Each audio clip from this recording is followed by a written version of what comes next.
আর বেশিক্ষণ নেই, এরপর প্রথম সেমিফাইনাল মাঠে ঘুরিয়ে যাবে এবং যে সেমিফাইনালটা হবে ফ্রান্স এবং স্পেনের মধ্যকার দুই বিশ্ব চ্যাম্পিয়ন দল লড়বে একে অপরের। এবং 2026 বিশ্বকাপ দেখতে দেখতে প্রায় শেষের পর্যায়ে চলে এসেছে। আলটিমেটলি ওয়ার্ল্ড কাপের ট্রফিটা কার হাতে উঠবে সেটা এখন পর্যন্ত আমাদের সবারই অজানা। বাট এই ম্যাচটা একটা অঘোষিত ফাইনাল হতে যাচ্ছে ফুটবল প্রেমীদের জন্য।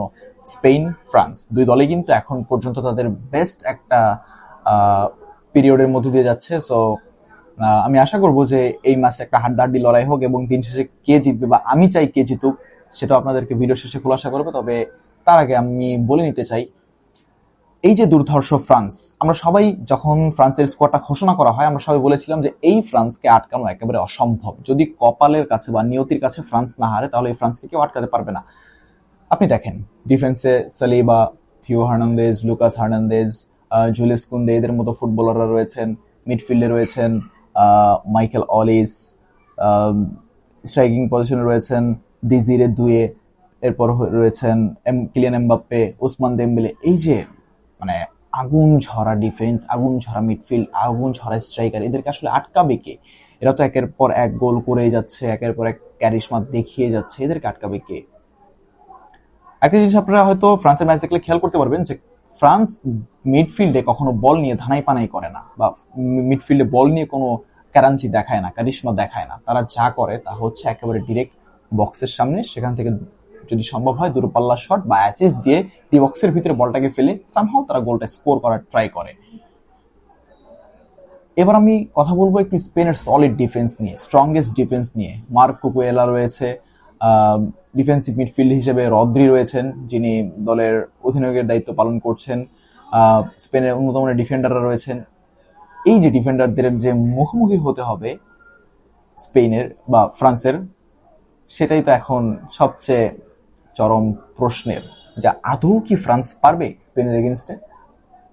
আপনি মনে করেন যে একটা দেয়াল, সে দেয়ালের ভিতরে হচ্ছে ফ্রান্সের 10 জন ফুটবলার দেদারসে শট মারছে, দেদারসে, কোনো রেস্ট নাই, কোনো ইয়া নাই, একেবারে শট মারছে। বাট সেই শটটা ডিফ্লেক্টেড হয়ে নিজেদের কাছে ফিরে আসছে। সো স্পেনের ডিফেন্সটা হবে ঠিক ওই রকমই, একেবারে চীনের মহাপ্রাচীর মতো, দ্য গ্রেট ওয়াল অফ চাইনা, এটার একটা রিপ্রেজেন্টেটিভ হবে এই স্পেনের ম্যাচটা বা স্পেনের ডিফেন্সটা। স্পেন অবশ্যই চাইবে আর যে ফ্রান্সকে হারিয়ে 16 বছর পর ফাইনালে উঠতে, এবং ফ্রান্স চাইবে স্পেনকে হারিয়ে ব্যাক টু ব্যাক টানা তৃতীয়বারের মতো হ্যাটট্রিক ফাইনাল খেলার জন্য। স্পেনের ডিফেন্সটা স্ট্রং, বাট স্পেনের অ্যাটাকিং পজিশনটা বিলো এভারেজ। লামিনে ইয়ামাল রয়েছেন, ফেরান তোরেস রয়েছেন, তারা নিজেদের ফর্মে নেই। শুধু মিকেল ওয়ারজাবাল এবং মিকেল মেরিনো, এই দুইজন ফুটবলার একটু ফর্মে রয়েছেন। এই দুইজন ফুটবলারেই কি গোল পেয়ে যাবে?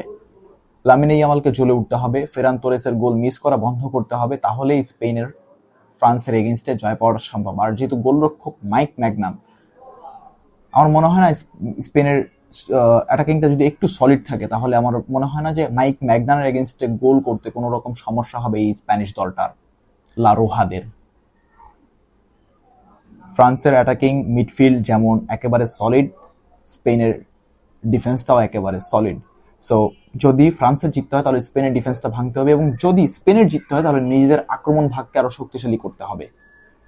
কোনোভাবে কোনো চান্স মিস করা যাবে না, এবং ডি বক্সের সামান্য বাহির থেকেও কোনো রকম ধানাই পানাই করা যাবে না। এই দুই দল যদি এইভাবে খেলে এবং ম্যাচটা যদি একেবারে পেনাল্টি পর্যন্ত করে তাহলে আমার মনে হয় সেখানে জয়টা ফ্রান্সের আসবে, কারণ স্পেন পেনাল্টিতে একেবারে দুর্বল, আমরা যেটা গত বিশ্বকাপে জাপানের এগেইনস্টে দেখেছিলাম।